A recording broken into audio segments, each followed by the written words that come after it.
Hey guys, welcome back to my YouTube channel. तो आज हम legend of dragon king series को फिर से कंटिन्यू करने जा रहे हैं। जैसे कि हमने प्रीवियस एपिसोड में देखा था, वू चोंग-तियान बोल रहा होता है जैसे तुम अंदर जाओगे तो याद रखना कि तुम क्या बोल रहे हो और क्या नहीं, सोच के बोलना है। वुलिन की मेंटल पावर चेक होती है और वो 124 आती है। वुलिन बोलता है कि जो मेरी मेंटल पावर है वो एक्चुअली में 124 है। टीचर वू, मेरी मेंटल पावर कुछ ज्यादा इंक्रीज हो गई है। वू चोंग-तियान बोलते है कि कुछ ही मंथ्स में तुम्हारी मेंटल पावर एक्चुअल में इंक्रीज हो गई काफी ज्यादा। सोच रहा होता है अगर हम सही तरीके से देखें तो जो स्पिरिट मास्टर्स की बॉडी स्ट्रेंथ होती है और मेंटल पावर होती है वो एक दूसरे के इनवर्सली प्रोपोर्शन होती है। मतलब अगर बॉडी स्ट्रेंथ इंक्रीज होगी तो मेंटल पावर कम होगी। पर टांग वुलिन तो कुछ ज्यादा एक्सेप्शन है, मतलब इसमें तो अलग ही केस हो रहा है। वू चोंग-तियान बोलते टांग वुलिन, तुम्हारा जो मार्शल स्पिरिट है वो कमजोर है। ब्लू सिल्वर ग्रास एक बहुत ज्यादा यूजलेस ट्रैश मार्शल स्पिरिट होती है। वू चोंग-तियान बोलता है, मतलब वुलिन बोलता है कि टीचर वू, तुमने ये नहीं बोला था कि जो मार्शल स्पिरिट्स होती हैं वो बेकार नहीं होती हैं, लोग बेकार होते हैं। वू चोंग-तियान बोलता है पर तुम्हारी जो ब्लड पावर है वो धीरे धीरे चेंज हो रही है, वो तुम्हारी मार्शल स्पिरिट को चेंज कर रही है, ये अच्छी चीज है। पर अगर तुम्हारी करंट फिजिकल स्ट्रेंथ की बात करें तो उससे तुम ऑलरेडी एक रैंक ऊपर ही हो। चलो वापस जाते हैं और बाद में बात करते हैं। वुलिन बोलते ठीक है। वैसे रूम में होते हैं। वुलिन बोलते टीचर वो, मैं समझ गया हूँ स्पिरिट असेंशन को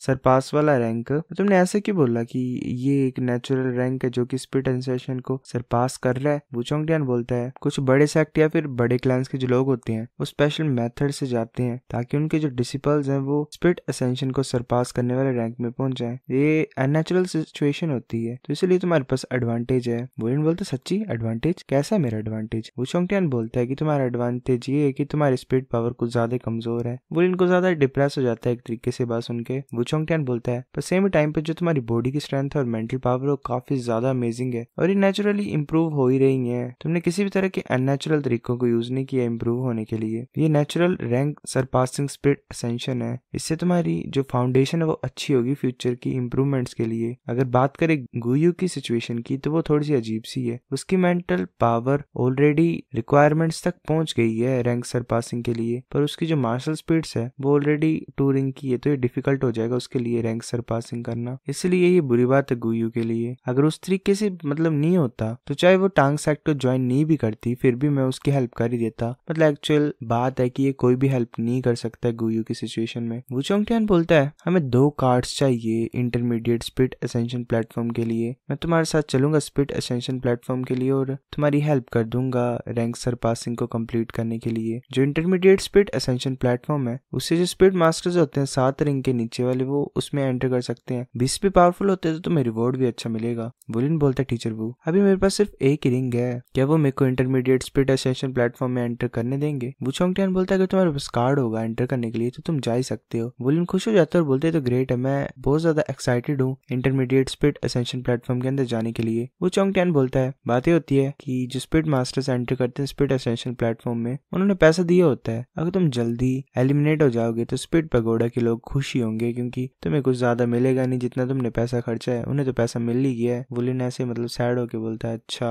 वू चोंग-तियान बोलता है जब से स्पिरिट सोल्स का कंसेप्ट आया है सबसे ज्यादा मेन फैक्टर ये बन गया है कि मेंटल पावर इंप्रूवमेंट को रोक के रखती है। अगर तुम ज्यादा अचीव करना चाहते हो तो नॉर्मल सी बात है कि स्पिरिट पावर स्पिरिट मास्टर्स होते हैं उनको ज्यादा मेंटल पावर चाहिए ताकि वो ज्यादा अच्छे तरीके से स्पिरिट एनर्जी के साथ फ्यूज हो सके। अगर किसी इंसान की बात करें जिसकी स्पिरिट सीरियलम पे है मेंटल पावर तो वो ज्यादा से ज्यादा 3 पर्पल स्पिरिट साल्स को सपोर्ट कर सकता है। स्पिरिट सीरियलम में एक लिमिट है जो कि सिर्फ 80% ही स्पिरिट मास्टर्स पहुंच सकते हैं। तो इसीलिए जो लोग होते हैं वो कुछ स्पेशल मेथड्स को यूज करते हैं अपनी स्पिरिट साउल को इम्प्रूव करने के लिए हाईएस्ट लेवल तक। जो मेरी मेंटल पावर है वो ऑलरेडी स्पिरिट सीरियलम के पीक पे है काफी ज्यादा सालों से, पर मैं ब्रेक थ्रू नहीं कर पा रहा हूँ। तो 3 पर्पल स्पिरिट साउल को ही रिंग्स को ही रखना मेरी लिमिट है। जो मेरी 5th स्पिरिट रिंग है वो 10,000 ईयर ओल्ड है। इसका ये मतलब है कि 10,000 स्पिरिट सोल रिंग की वजह से मैं 4 स्पिरिट स्किल्स के ऊपर लाई कर सकता हूँ। इसकी वजह से फिर मैं 8th रिंग तक कल्टीवेट कर सकता हूँ। मतलब एक जो इसकी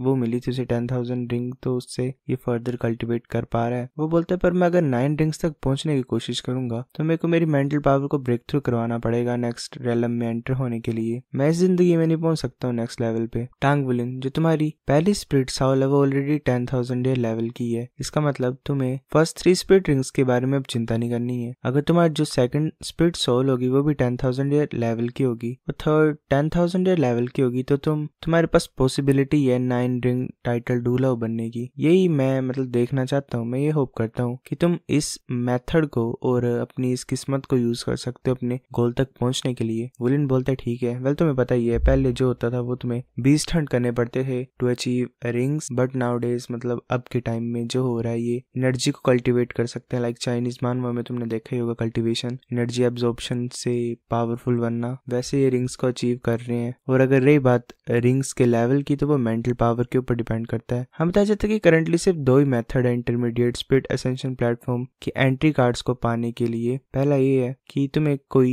सेम प्राइस की चीज को एक्सचेंज करना पड़ेगा, मतलब नॉर्मली ऑक्शन में बाय हो सकता है, तो इसलिए वू चोंगटियान टांग बुलिन को ऑक्शन में ले आए ताकि थोड़ा बहुत वो अपने लक को ट्राई कर सके। ये चाहते हैं कि जो primary rebelling spirit ascension platform card है टांग बुलिन को मिला हुआ था प्रेसिडेंट से, उसके बदले इंटरमीडिएट स्पिरिट असेंशन प्लेटफॉर्म के एंट्री कार्ड्स मिल जाएं। हेवन डाउ सिटी का जो हेवन डाउ रॉयल ऑक्शन है वो बहुत बड़े रॉयल होटल में किया जाता है। यहाँ पे आने के बाद टांग बुलिन समझ गया था कि लो एंड ईस्ट सिटी कितनी ज्यादा छोटी है और वहाँ का ऑक्शन हाउस कितना ज्यादा बेकार था यहाँ के कंपैरिजन में। बुलिन बोल रहे थे तो कुछ ज्यादा एडवांस है यहाँ के लोग भी कुछ ज्यादा अमीर लग रहे हैं, जो आइटम्स यहाँ पे बिक रही है वो भी कुछ ज्यादा रेयर ट्रेजर्स है। वू चोंगटियान बोलते क्या तुमने इन रिंग्स को रिकॉग्नाइज किया, मतलब ये चीजें तुम्हें दिख रही है, तुम्हें पता ही क्या चीजें हैं? बुलिन बोलते मैंने रिकॉग्नाइज नहीं किया पर देखने से कुछ ज्यादा अमेजिंग लग रही है। वू चोंगटियान बोलते ठीक है। बुलिन सोच रहा होता है कि टीचर वू कुछ ज्यादा अच्छे है मेरे लिए, जो एंट्री का पैसा इस ऑक्शन में वही कुछ ज्यादा हाई है। टीचर वू ने 10 लाख फेडरेशन कॉइन को पे किए मेरे को यहाँ पिलाने के लिए। बुलिन बोलते टीचर वू ये मेरे सेविंग कार्ड्स है, तुम इसे बाद में यूज कर लेना। वू चोंगटियान बोलते तुम क्या कर रहे हो, साइड करो इसे, तुम्हारे पास है भी कितना? बुलिन बोलता है वेल मेरे पास 30 लाख फेडरेशन कॉइन्स है यहाँ पे। इस सुन के वू चोंगटियान भी हैरान हो जाता है। वेल इसने भी नहीं सोचा होगा कि बुलिन इतना ज्यादा अमीर है। गाइस तुम्हें पता ही है बुलिन बहुत बड़ा फोर्ज वाला है, उसे भूल गया, मेरी याददाश्त बहुत कमजोर होती जा रही है गाइस। वू चोंगटियान बोलता है 30 लाख,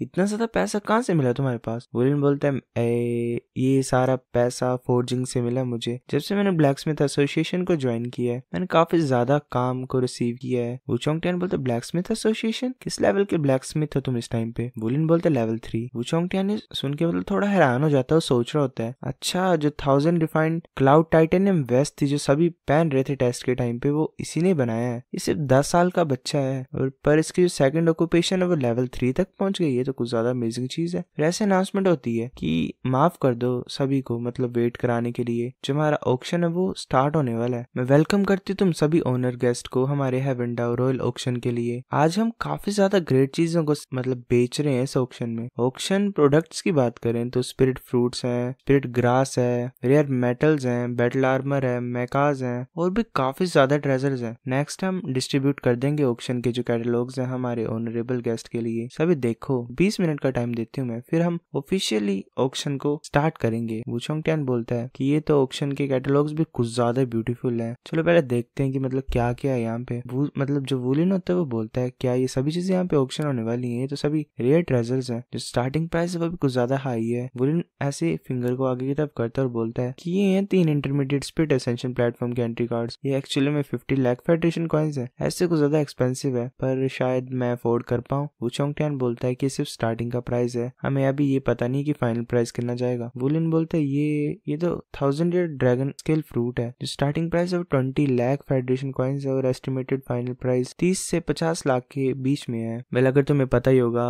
अगर तुमने पुराने एपिसोड देखे हैं तो इसे अपनी सील को ब्रेक करने के लिए चाहिए ये फ्रूट्स। वुलिन सोच रहा होता है कि ये 1 ऑफ द 4 स्पिरिट आइटम्स है जो मुझे चाहिए अपनी सील को तोड़ने के लिए। ऐसे तो मैं मतलब मेरे को 15 तक करना है, ये 15 ईयर्स की एज तक, पर प्रीशियस स्पिरिट आइटम्स मुश्किल होते हैं जो ऐसे मिलते नहीं है। वू चोंगटियान बोलते टांग वुलिन क्या हुआ तुम्हें? वुलिन बोलता है कि टीचर वो एक्चुअली मुझे ये चीज चाहिए, मैं खरीदना चाहता हूँ इस चीज को। सो गाइस एपिसोड नंबर 48 इतना था। अगर आपको वीडियो पसंद तो लाइक करो, नहीं भी है फिर भी लाइक कर दो, शेयर कर दो, साथ कमेंट करके बता अगर आपको वीडियो कैसी लगी है। तब तक के लिए बाय गाइस।